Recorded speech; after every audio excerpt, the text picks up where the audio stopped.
Hey everybody, it's Stalker13R coming at you with another episode. Today we're going to take a little more in-depth look at some spotting techniques. Not so much the mechanics of how it works in the game, but the actual applications. So I've got two games today. We're just going to watch the last half on that second game, but this first one here on Malinovka, we'll go ahead and watch through the first game in its entirety. So we're going to spawn here in the lower right-hand corner. And we're going to push up to the center of the map like you do. We're going to stay on that high side because I want to spot targets back on their camping corner, and I want to get those targets as they're going up the hill. Because undoubtedly I'll have some guys that are going to be in Overwatch here in about F7. So I'm going to get just in front of them and use some of the undulations in the terrain to keep me hold down, make me a small target. And we don't have to be right up on the bushes to use them as concealment. And when we get there, I'll point that out. So this first game, we're going to look at that long-range spotting technique. And I'm going to go to a spot right there, because I can use that spot to get hold down in. And we can get some of these targets while they're on the go. But of course, their light tank's faster than I am. I'm going to go ahead and take one in the face from him, but you know, he's a little guy. We're not too worried about that. And I know that artillery shell's coming. He knew we were going to move for this position and someone was going to light us up. But now while that light tank's down, I'm going to take that opportunity to go ahead and press forward. Because I need to get just in front of these guys, and we'll take a look at the sniper mode here so you can see what's going on when I aim in. So down over here is a secondary field of fire, and that's another area that we're going to have to spot in. But my primary concern is targets going up the hill. So see how I can use that bush there for cover? Or concealment, I should say. And in this early game, you're going to have a couple of these YOLO tanks, so you have to wait until they get themselves out of the way before you really start doing your work. Now, there's the difference I always say between, camping and sniping or camping and spotting. So long as you're actively doing something and you're getting a meaningful contribution to your team, then you're not camping. Camping is if you're still sitting back at the spawn, there's no one in your line of sight, there's no hope of having anyone in your line of sight, you're not spotting, you're not shooting, you're not doing anything. But now here in this little position, even though we're not doing a lot of... Oh, that one went right over the top of his engine deck. Can I sneak in another one? I don't know, we'll see how it goes. I do have other targets, or other tanks with me here, and they're going to go ahead and pick up those shots I don't. This British medium's pretty good. You can get a couple long shots in, but it's not a German gun like I'm used to. So we've got a freedom up there on the hill. Looks like everybody that's up on that windmill is going to be far enough back that you're not going to get them from this side. So our primary concern is that back half of the hill and that road going up. That's where we catch these shots. We don't want that freedom raining down on us. And so we're sitting in a spot, we've got 2 penetrations ourselves, and so far we've got 6 spotted targets hit. So we're still getting something done, and those things are still happening. This guy's going to keep poking back and forth, and you know what? We'll start to work him, because now we've got a tension on him. And those rounds are going to go in. I'm going to try to shoot a little bit of my APCR here at some point. We'll see if we can't get anything through. We're still shooting standard rounds. Because I know that the targets, my partner tanks are going to go ahead and take care of that damage for me right now. I don't really need to shoot a lot of premium at this point. Because if I just rattle some rounds off them, then that'll take down their aggression. So we'll get the enemy's partner tank over here. And we'll shoot this Centurion one, and we'll get him out of this area, because, we don't need him spotting our tanks. We'll try to track him, see if anybody's going to shift their attention. Looks like I'm the only one paying attention over here. But I'm still getting spotting assist from what they're doing up on the hill over there. So I'm going to back down. What I'm doing in this position is trying to use this undulation in the ground as my target and expose only my turret. But I'm being a little bit brave because they're not paying that much attention to me, and their artillery's already out of the game, so that's allowing me to stay in position. So I talked about that secondary field of fire over here, and I'm going to again just go hold down to this target and give some cover fire down in the valley. And now we've got a fatherland down there. And we've got a British medium trying to get through that armor, but we'll see how it comes out. And there's my standard rounds going right on through. And if we can get this guy, we're trying to help you out, but try to stay out of the way.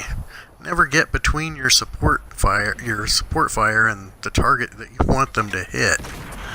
You know, that's something you got to consider when you're doing that circle, is don't get in the way of the guys that are trying to shoot. But there we go, front shot on a fatherland in a British medium with standard ammunition. So we went ahead and got it done, and now with this last target, we're going to move up and see if we can get just up on this high ground. And there you'll see I'm going to pick up one last spotting assist before we get this guy out of the game. So that's long-range spotting. As soon as it started to die down, I went ahead and shifted my attention and helped out the guys on the other flank. I was in a position that I could work multiple angles there and still get some things accomplished. So we got 1,200 damage ourselves, 3,000 in spotting assist, and we made some money because we never pressed that A button. You know, we bounced a few shots, but you know, it's not really that big of a deal. Those other guns were doing the damage, and our shots were just keeping their aggression down and making sure that they didn't stay in position long enough to get well-aimed shots. There's 1,500 damage that's all spotting assist on that guy. So, you know, that's doing some good work. And, you know, like I say, so long as you've got the ribbons racking up, you're not camping. You're actively doing something. So don't be afraid to go ahead and work a position for all it's worth. So here we are on Cyan. We're still in the same British medium. And we're going to go ahead and we're going to start out doing some long-range spotting. We're going to try to get this guy tracked. There's somebody's helping us out. And we're just going to try to keep right on that front road wheel, but this far out with the British medium, you know, it's every other shot's going to be able to get in there. So we're going to go ahead and shoot some premium here just because we really want to get through and keep these targets in place. And on these heavier armored targets, you can see it really pays off to do that. Because whereas before it'd take me 2 shots to get this guy stuck down, I can get it done in 1 here. And if he does give me a side shot, I can go ahead and do it. You can see even the lower plate there was orange, but look at this. There, I can get that side shot even on the angle. So now there's quite a few of us down here, and we're going to show you the two modes of this. First is that long-range spotting when we're working those targets, and then once we get that numerical superiority, I'm going to move in close and go into a proximity spotting, where I'm right up on them. It really keeps them distracted. I'm right up in their face. I'm going to try to use my turret armor, which isn't bad. It's not super stop like a T-32 or something, but you know, it's pretty decent. With the recent, this was filmed before they released that last patch or update where they increased the turret armor on some of these British mediums. So we're going to work up here, and we're really going to distract these guys, and the hope is that since we've got them outnumbered, when I come up here and I light everyone and we can really find out exactly who's up here, we'll give this guy one. Now I've fired, why didn't I back down? Because I wanted to get shot back. And why wouldn't I? I'll just stay here the whole time I reload before I back down. So don't do like Stalker does. You know, once you've taken your shot, reload on the down. So we're going to get back up in here. Now here I've gotten hit, he's reloading, so I might as well stay in place and get my shot too, otherwise I got hit for nothing. So that's the difference between those two techniques. This is one of the reasons I kept this game in. So now we can see exactly who's up here. I've got him pretty well distracted. We're putting some shots on a variety of these targets.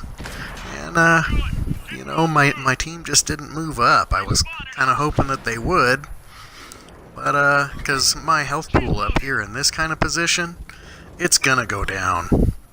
You know, they're gonna wither me down a little bit by a little bit. There I put one in the dirt. But that's okay. So I think this guy is tired of me being up here and he knows I'm a nuisance, so he's going to come to get me. So I'm going to back down this hill and draw him so that we have this fight where my Overwatch can see it. I didn't quite track him. There with the ram, I did get him tracked, and I got him stabilized right in front of my Overwatch. And they're able to help me take him out. I did lose quite a bit of my health points doing it. So now I should start playing a lot more conservative, but you know, we've got the adrenaline up. We're working on that, getting right up on them. And they're not ready to push. So it's my mistake to be up here still being aggressive when my team obviously isn't ready to push. And that's the logical outcome, is I get taken out. And, you know, you've got to play with the team that you're on. If you're ready to push and they're not, then you need to stay low a little bit and wait until they work their issue and get everything up on board. But now a light tank's going to come up and take my place, and they're going to do the same thing that I did. And they're going to keep these guys distracted, and we're going to put this win on the board. We've got them outnumbered. So we got 9 penetrations and 6 spotted target assists. We got 1900 damage there, and we got 900 in spotting assist. And we lost a little bit of money there. You can see on that last game we made a bunch of money, but on this game we lost 15,000 because once we hit that APCR button, or premium round button, we never turned it back off because you get distracted and you just end up shooting whatever you carry. It's another reason I carry such a limited amount of that premium ammo, is I always forget to turn it back off. Once, for whatever reason, I turned it on, goes away, I never turn it back off. So another point I'm going to make here in this game is, you know, here on the channel we talk about how World of Tanks is a team game. Now I've got 18 shots, 15 hits, and only 8 penetrations. So that's why we use those premium rounds. That hit to penetration ratio was just too low, and we had to bring it up. So here you can see their top guy got 5,000 damage. Our top guy got 1,500 damage. But down here in the middle, 800 to 200 our favor. 600 to 500 our favor. This guy's 1,800 to 0, which, you know, probably had some spotting assists, but 1,200 to 379, 1,600 to 392 damage. So this game was really won by those guys that are in the middle. And if you're one of those guys in the middle that's doing that supporting role, that's, you know, don't feel like you're not making that contribution. If you're beating their guys that are in the middle, our overall team is doing a lot better. And in a team game, that's really what you want. If that damage is more spread out across a variety of players on the team, more often than not, your team's going to win than when you have one guy at the top doing all of the damage. So, that was a look at 2 different techniques that we had today. And we're looking at that Centurion Mark 1. And again, this was before the update. And we got a chance to look at those 2 different techniques of the long-range spotting and then that up in your face. You can be a distraction, and you can keep those other tanks occupied and give your team the time they need to do their work. Now you can see over here that I've got a skill popped up. Well, I was working on my camo because it works while it's working, and the plan is that you switch right before you get camo, and then you start, you get your 6th sense, and then you start working on your camo again, and then it starts coming back up, and, well, I forgot to get in the garage and switch it over, so I missed out on that chance. And that's why I don't switch crews. But alright, thanks for watching.